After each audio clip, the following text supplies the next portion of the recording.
Good morning, good morning, good morning. Oh my goodness, my goodness, my goodness. I know you guys are shocked to see me here. I know you guys are really, really shocked to see me here this time of the day. Fool Joe motherfucking ass. When y'all didn't get no Real Housewives of Potomac from me yesterday, I think you guys thought that you weren't going to hear from me today. But fooled you because I am here. Good morning, good morning, good morning. Now, let me give my disclaimer.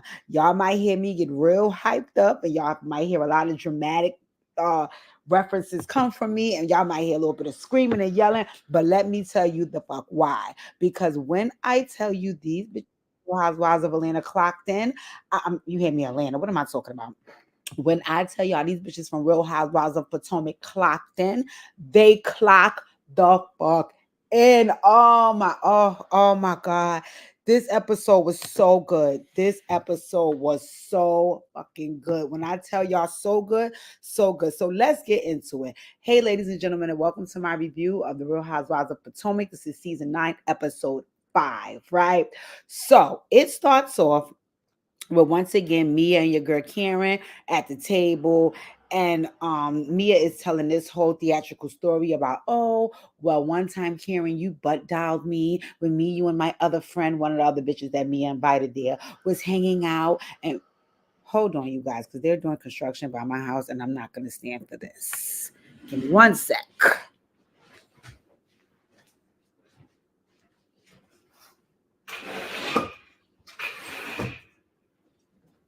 Okay, because we don't want any distractions while I give y'all the business. So, anywho, it starts off with Mia and Karen, with Mia rehashing some fucking flabbergastic, some inflammatory, I'll call it, story about how one time when her and Karen, another one of her friends that's sitting at the table was hanging out, Karen butt dialed her, and what she heard Karen telling somebody was, oh, the ladies think I'm with Ray, right? So then she goes to her confessional and she like, oh no, but I meant to say it wasn't that same night that Cameron was with us.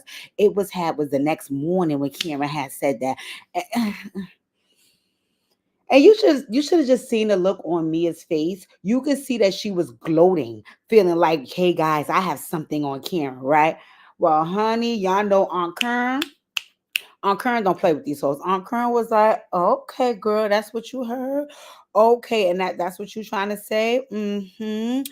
Well, I don't know about that bullshit, and I really don't give a fuck. But I see you can lie just like your homegirl Jacqueline tried to lie yesterday, and you tried to save her. And when she said I called her drunk and all that dumb shit, both of y'all two lying bitches, and y'all could get the fuck up off me. One thing about Aunt Karen, Aunt Kern, now to get them bitches up off her. That's one thing about it, because she kind of clocked Mia right there and clocked Jacqueline as well. And Mia, let me let you know something. I wish somebody in production would have told you that blonde bob that you had on, it was sliding off and all the front of your hair was showing. So somebody in production should have tapped you and told you your wig is coming off, my dear. Anyway, then Jacqueline gets in a confessional because Karen and clocked her fucking ass along with her homegirl Mia and was like, Karen wants to take this itty bitty conversation and make it a big deal and make me the problem. No, Jacqueline, that's not what Karen wants to do. What Karen wants to do is continue putting her nuts on your neck, because what you tried to do is come for the grand dame. And what you didn't know, that was the wrong thing to do, because she's the wrong one to come for. And now that she's getting your ass back because you tried it, you here with the dumb face. Sweetie, you started this. The only thing the Grand Dame is doing is finishing it. Don't try to play the victim now, right? And you know what? I told y'all in my last review, and this is genuinely how I feel. I feel like Karen and Mia was both two young tenderonis, and they got with these old men, and they thought that these old men would take care of them for the rest of their life. And I think what happened with Mia is that you feel bad and you look stupid because you and G's situation didn't work out as planned. Meanwhile, on Kern, she still got her OG. He's still kicking it. He's still making money and he still has her back. Meanwhile, Gordon is over there telling you, if you want fear, go to a fucking carnival. So I feel like you're very jealous of the fact that Mia and Ray is still going on. Because here, your next question now. So Karen, has any of what happened with the car accident affected your marriage? Bitch, why?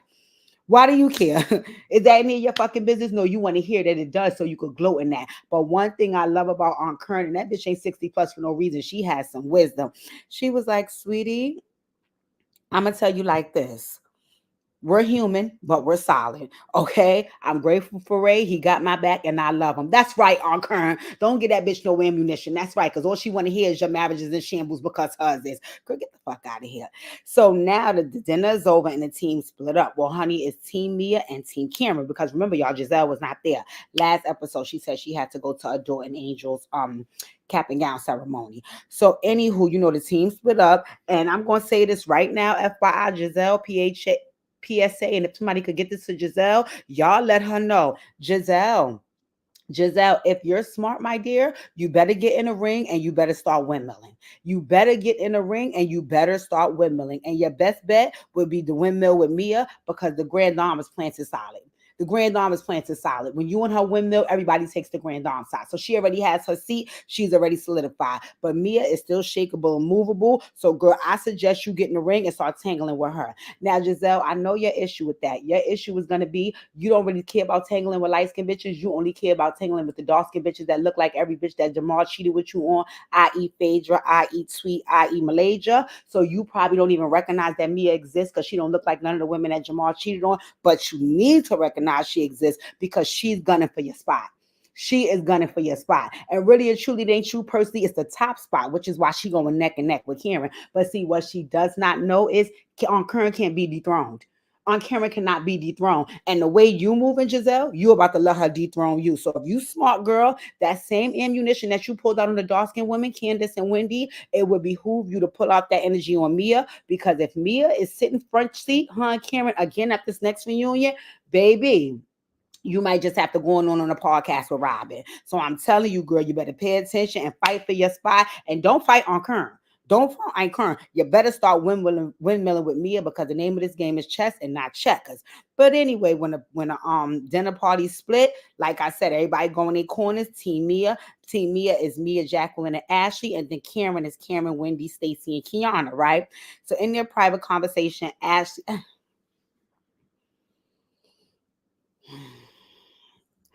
Ashley is a troublemaking, instigating bitch. So she's there telling Mia basically keep doing what you're doing, girl, because the show need ratings and I'm not giving them no ammunition, right? So here go Mia. Yeah, I had to get Kern up off my girl. She ain't gonna be calling Jacqueline a liar and mistreating Jacqueline and this is the Mia, shut the fuck up. Mia be manning, girl. So they got on my nerves. So anyway, they flash on over to Karen's crew, right? And Stacy is FaceTiming with her boo TJ.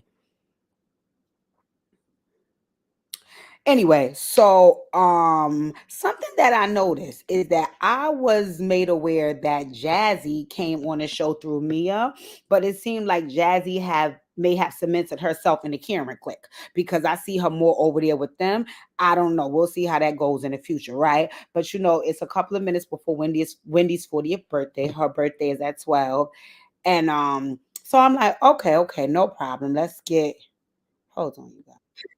Yes, let's get it started. Boom, boom, boom, boom. So Wendy is giving some speech about how she's been surrounded by love, and that's how she wants to spend her 40th, and how she wants the next chapter of her life to go. Yada yada yada yada yada yada. Right. At first, when Wendy was saying this, I thought she was speaking about the friend group. So I'm looking at fucking Wendy like none of these bitches like you, Wendy. So what are you talking about outside of Kiana and maybe freaking on Kern? But other than that, this is not real love. But once Wendy started explaining what she meant, I'm not gonna lie, I felt a lot of admiration for Wendy. Wendy was basically saying that, and I had the same feeling when I was turning 40. She was like, turning 40, it's kind of scary. Hey, Miss Colleen, it's kind of scary because you just feel like you're getting older, and your feet probably is not cemented on solid ground, and you feel like you have so much to do, and it's something, all this stuff, right? But she was like, her mom had told her, like, when you think back on it, you know, um people that feel like they are nervous about getting older is because they feel like they haven't accomplished anything. She was like, and her mom was like, look over your life. You have huge accomplishments. And then they started to play back, like, Wendy's educational journey, her journey through her career, the mini career she's had, all of the things that she's done within her career, her being a mom, her being a wife, her being a daughter, her being a sister. And one thing I can say as a Black woman, Wendy is not necessarily my favorite cast member, but she is a woman that I have a lot of admiration for. She's very educated, she's very classy, she's very aware. So I like that about Wendy. So when she was speaking about like turning 40 in totality, I understood where she was coming from, right? Wait a minute, sidebar. In a confessional, Aunt Kern had an old nasty dramatic top on and a blunt cut. Aunt Kern looked good. I love Aunt Kern. I love Aunt Kern. So anyway, here we are at day 2 at Lake Norman, right? So Jacqueline and Mia, they go sit by the poolside, and once again, Jacqueline is bringing up Karen. And the reason why Jacqueline keeps bringing up Aunt Kern is because Aunt Kern got her nuts on her neck and Jacqueline can't handle it. So she keeps bringing it up to try to say, like, basically, Mia, continue saving me because I don't know what I'm going to do. And when she started talking about it, I just started looking at the TV screen like, oh, brother, here we go again. And I swear to God, Mia mimicked my same thoughts because she was like, Jacqueline, Jacqueline, I don't give a fuck about Aunt Kern right now. So, anywho, let's talk about what I want to talk about. So, she was like, oh, okay, girl, what's going on?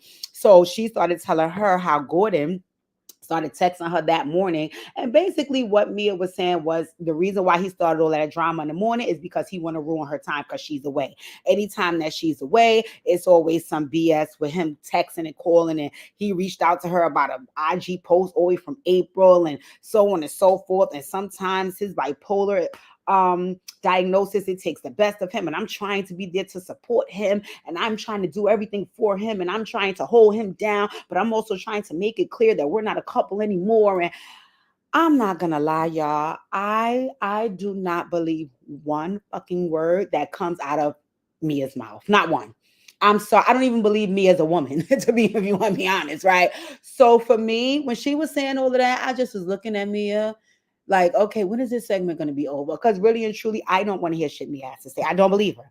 I don't believe her. So until I can get some other facts from somebody else in this situation, I don't want to hear from Mia because, girl, I don't believe nothing that you said, right? Um.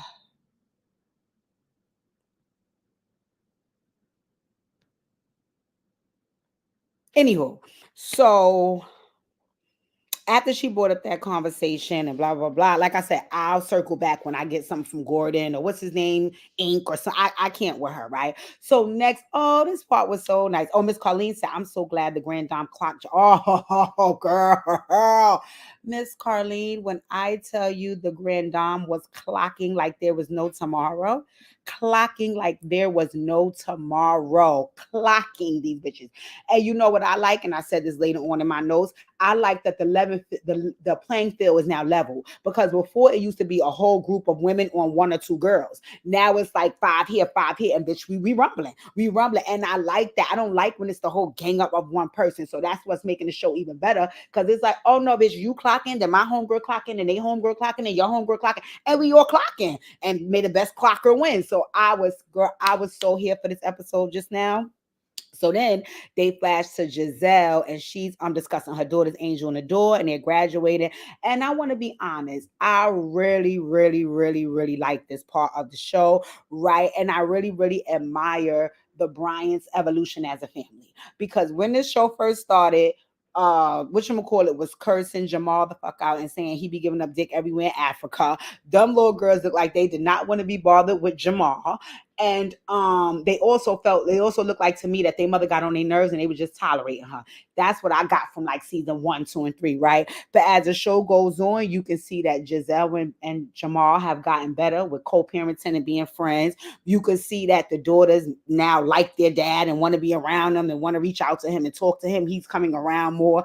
And you could also see that Giselle has miraculously transformed into the cool mom in their eyes. So it was so nice seeing the evolution of that family, right? And they showed Giselle's dad. And, I always like seeing him because I like him and Giselle relationship. He kind of softened Giselle up. So that was nice, right? So anywho, this is day 2 at Lake Henry. And of course, it's Wendy's, whatever fucking lake it is, it's Wendy's birthday, right? And they're having a brunch, child. When I tell you that at this brunch, this is when everybody decided to say, you know what? We have work today. So if you guys are working, you need to start immediately. And work started right here for the ladies. And I was here for motherfucking work. Okay. So now they at the brunch, right? So Mia starts to lay out the plans for the day. Once again, I don't believe shit that Mia says. So I didn't even listen to what she said. I know she said they was going somewhere and the whole room was looking at her like, did you just make that up off the top of your head, bitch? Either way, I was gonna rewind it to see what she said, but then I said, I don't even care because I don't believe it anyway. So get on with the story, right?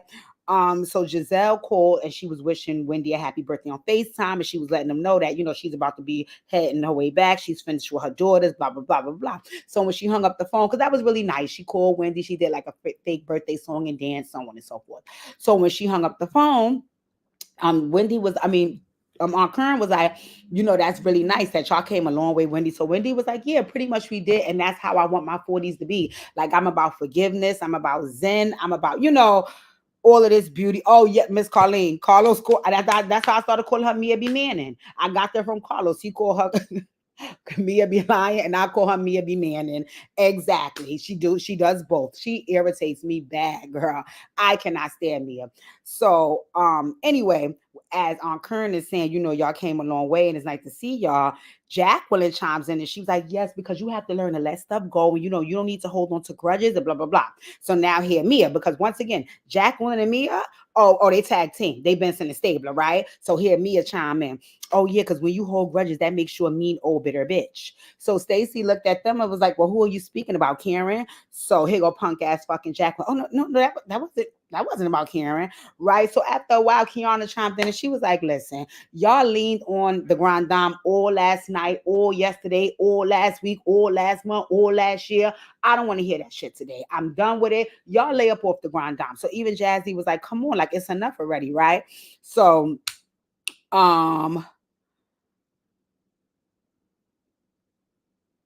Mia starts saying like, "Oh, no, come on, this is what we have to do when you and girlfriend boot camp and blah blah blah blah blah. This is how it goes, and if you want to keep your flute." And I'm looking at Mia like, "Bitch, you made that girlfriend boot camp shit. You know what, Grand Dame, I blame you. I blame you, Grand Dame. You know why I blame you? Because you brought this trash to this show. Mia should be on Love and Hip Hop. And you're just a fucking mean girl. Ain't no fucking girlfriend boot camp. Ain't no girlfriend boot camp. Do not play with me. All right. You're not gonna use that to be a fucking mean girl against me. Like this is a fucking sorority and I'm pledging. Don't play with me, bitch, for you get busted in your crater fucking face. And I was hoping Kiana went there, right? But you know what I can say about Kiana? She doesn't need to be a girlfriend boot camp by Mia. But if it was like a reality show training that everybody could go to, Kiana probably would be in phase 2 and she probably wouldn't be ready to completely be on the show yet because she folded too early for me. She folded too early for me because I'd have still been gut punching them bitches with a steady face and a poker face, but at some point she broke. And don't get me wrong, I understand as a regular human being how that can happen. But bitch, right now you on reality TV. This is the name of the game. You got to be able to fight, right? So anywho, Kiana and Mia start going back and forth. And Mia brings up a rumor that Kiana allegedly dated a drug dealer. And Ashley finally woke up. But see, Ashley,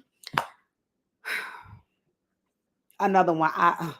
Anywho, I knew you was gonna clock in at this point because I know you got it out for Kiana and you're mad that she's paying you dust. So any opportunity that you get to say anything to her, especially to try to like throw a little dig, you're going to try. So here you go clocking in. Well, Kiana, there is a little rumor going around the group that you were dating a drug dealer. And I'm looking at Ashley saying you would know everything about the dark skinned girl in the crew because you can also show up a tad bit colorist as well, i.e. you and Candace. And this is one time I'm not gonna lie, and I was never a fan of Candace, but I'm not gonna lie, this one time I miss her. Because Candace would have looked at fucking Ashley and everything out of Candace's mouth would have shred Ashley to smithereens right there, and Candace would have continued eating her fucking brunch.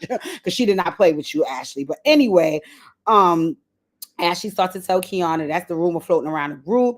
And Kiana's looking at her like, why weren't you married to a gay pervert? But either way, now I'm dating a licensed clinical social worker. And Mia said, but you were dating a drug dealer in your past. And Kiana said, well, bitch, what's your past?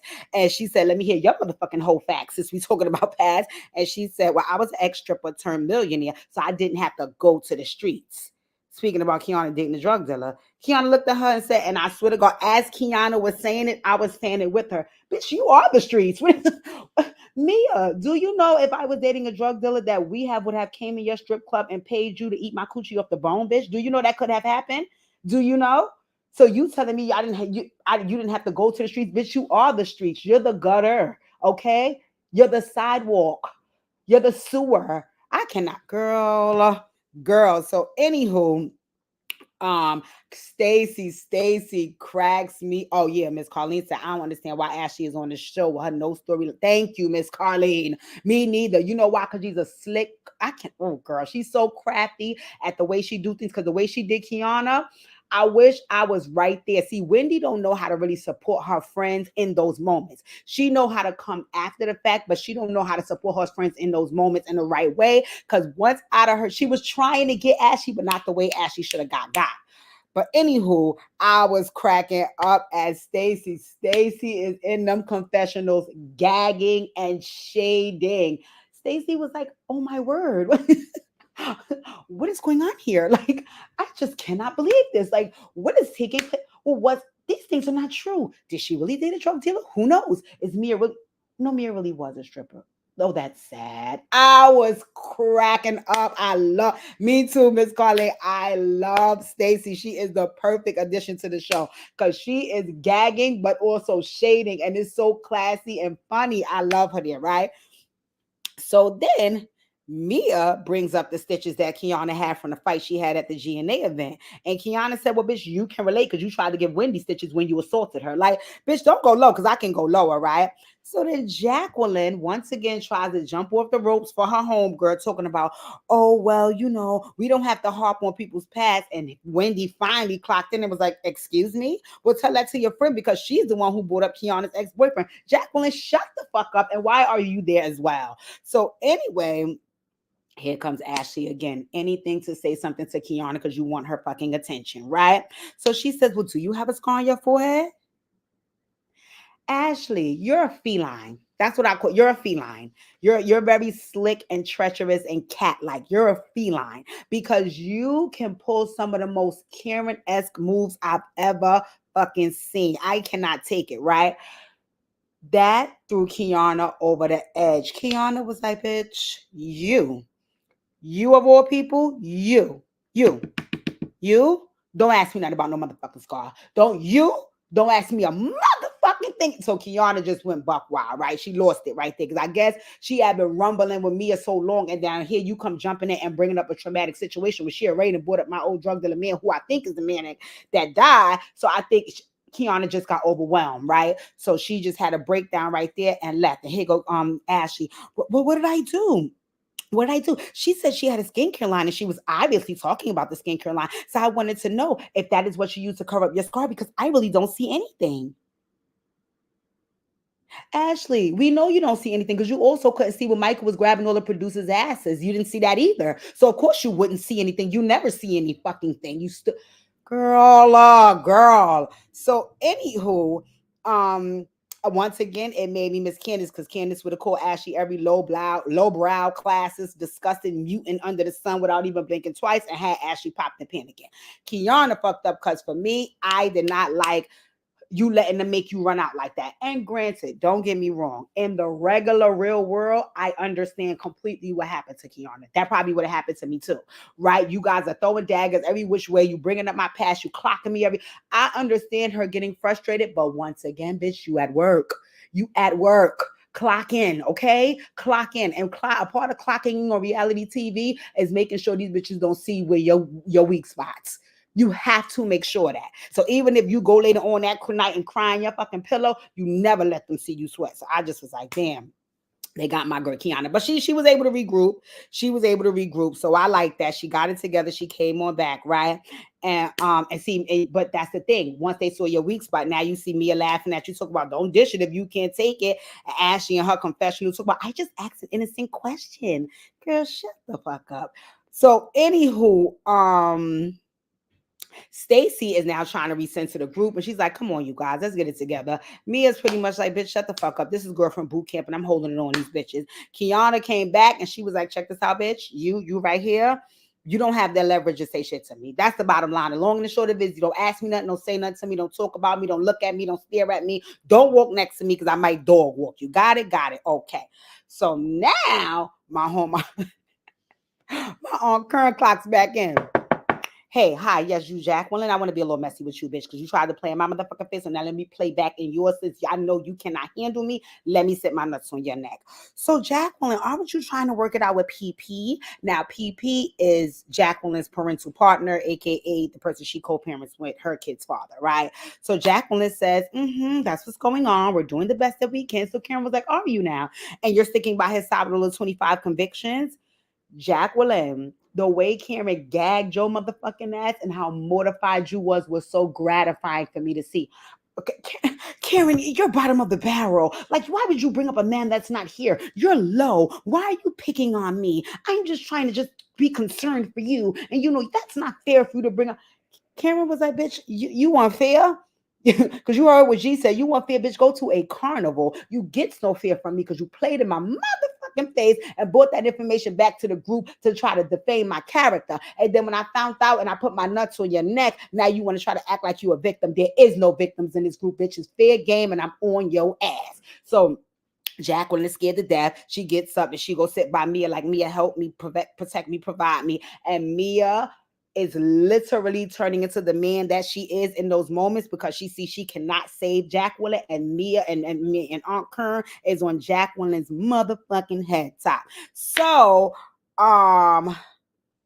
Wendy jumped in and was like, and you got the nerve, Mia, to be bringing up my friend talking about Kiana's ex-drug dealer man when your friend baby father is a motherfucking criminal as well. So all y'all bitches need to be clocked. Ding, ding, ding, ding, ding. Yes, Wendy, the way to clock it. Come off the ropes. Come off the ropes, girlfriend. And poor Stacy and Jazzy. Poor Stacy and Jazzy is like, guys, it's Wendy's birthday. And Stacy is like, oh my word.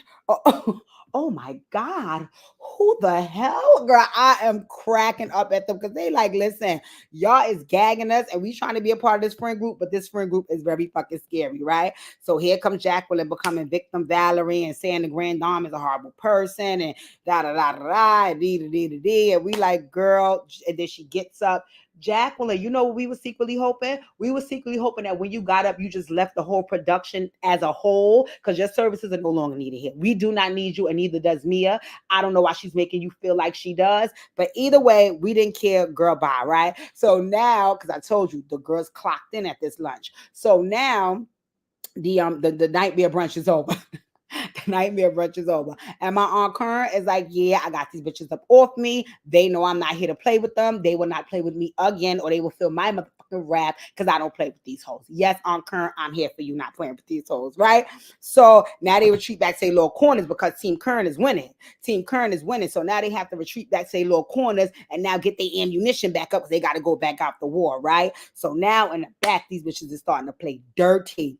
Now in the back, they talking. Mia's pulling out Karen charges. Ashley is egging all of it on. In the other corner, Wendy is supporting Keon and Kern. Kermit is giving the Grand Dame school of etiquette. Gertie is back there thumping. I can't wait till Giselle get back because she gonna be like, what the hell? And Robyn, you see how we did not need you? You see how people come to work, clock in and rumble? This is what I like to see, right? So anyway, they're in their little corners. They're getting it together. Like I said, the Grand Dame is holding her school of etiquette on this side. Mia is over here holding her school of lowbrow strippers, and they all coming together. So Stacy is like, well, listen, I got to see what's going on. She goes from her side to Mia and them side, and she was like, listen, you guys, in all seriousness, y'all got to lay off the Grand Dame. Y'all did too much. I had your nuts on the neck. We done with that. So now here, Mia. So you, this is what you're defending. So now she start pulling up all the Karen charges. So according to Stacy was like, listen, I didn't know about all of this, right? So do you know this bitch Mia was like, no, and we're just saying all this because we're concerned. And so Stacy is like, so what do you think we should do, Mia? We think we need to take her to rehab. No, you didn't, bitch. No, you didn't. No, let me tell you something, Mia. Let me tell you something. And this is a firm, this is something that I firmly live by, right? My mother told me this a long time ago. She said, let me tell you something. When you dig a grave for somebody, dig two. dig one for yourself, because the same shit that you shoveling on another person, you will never know how that shit will weigh you down and you fall right on in with them, right? So I promise you, Mia, all of these things that you trying to do to dethrone Karen is gonna be the demise of you. You watch and see. I guarantee you, all of these things that you are trying to do to get. You see what happened with NECA? You see what happened with NECA? NECA came on that show trying to come from Wendy. Y'all know where NECA at? Somebody could locate NECA. Does NECA have a pulse? Exactly. Exactly. Because you came on here trying to dethrone and got put the fuck out and thrown off. Okay. So, Mia, be careful, my dear, because that was nasty work. First of all, bitch, you're not even that close enough for me to recommend me or for me to confide in you to want to go to no motherfucking rehab. I got 2 motherfucking kids, a husband, and a host of motherfucking family. Why would I ever come to you, or why would you ever feel that we're that close for you to suggest or for me to share with you I might need rehab? You are a lying bitch. Just a narrative that your man looking at is trying to paint because you're trying to dethrone me. You want my spot. You want my spot. But like I said, Mia, be careful, baby. So now Stacey is like, oh my God, I honestly did not know about all these charges. And with Karen being my friend, this ain't even about her and Mia beefing. Now I'm truly concerned. So she went back over there to Karen. And she like, listen, Karen, tell me the truth. Like they saying this because they concerned for you. You know, they care about you. They want the best for you. I don't care what they say. I want to know, like, as your friend, what's going on? And do I really have to be concerned about you? And in this part, I didn't like what happened because I felt like, number one, Stacey, you're not a fucking dummy. You're not an idiot. You can tell if people are being genuine. So you mean to tell me you honestly sat there for these last couple of times that you've been with these ladies and you assessed all of their behavior towards Karen, and you're gonna believe them when they tell you they're doing and saying all of these things because they're genuinely concerned or that they genuinely love her or care about her? You can't possibly believe that. You cannot possibly believe that, Stacey. And for you to come back and tell Karen, who's supposed to be your friend, oh, they're asking me, am I defending this? Who gives a fuck what they're asking you? Because basically what they're saying to you is pick a side. And if Karen is supposed to be your friend, you should never let anybody come between that friendship to tell you pick a side. Who the fuck are they?